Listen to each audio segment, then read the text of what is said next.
이런 분위기 속에 한국은행은 올 성장률 전망치를 기존 2.2%에서 2%로 낮춰 잡았습니다. 기준금리는 동결했지만 전반적인 경기 부진에 인식을 같이 한다는 점에서 추가 금리 인하 가능성이 커졌다는 분석입니다.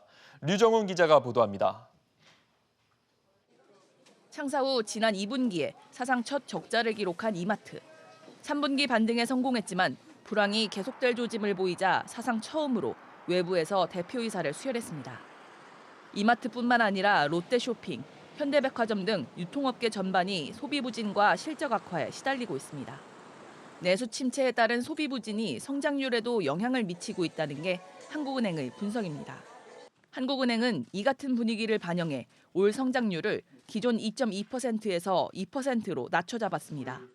내년 경제 성장률도 2.3%가 될 것으로 봤는데 기존 2.5%에서 하향 조정된 겁니다.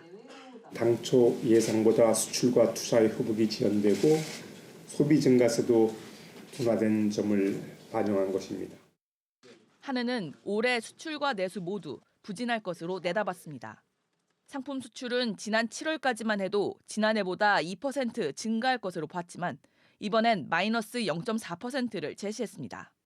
또 설비 투자는 올해 7.8% 감소하고 민간 소비는 1.9% 증가에 그치는 등 저조할 것으로 전망했습니다. 그나마 한은은 내년에 수출과 투자, 소비가 완만하게 나아질 것으로 예상했습니다. 이주열 한은 총재는 국내 경기 흐름은 현재 바닥을 다지는 모습이 아닌가 생각한다면서도 경기 반등 가능성에 대해선 신중한 입장을 취했습니다.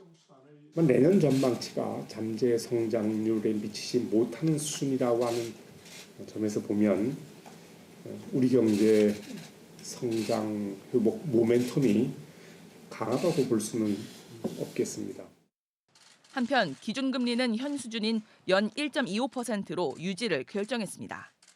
다만 금리 인하 소수 의견이 제기됐다는 점에서 추가 금리 인하 가능성이 커졌다는 분석입니다. SBS CNBC 류정훈입니다.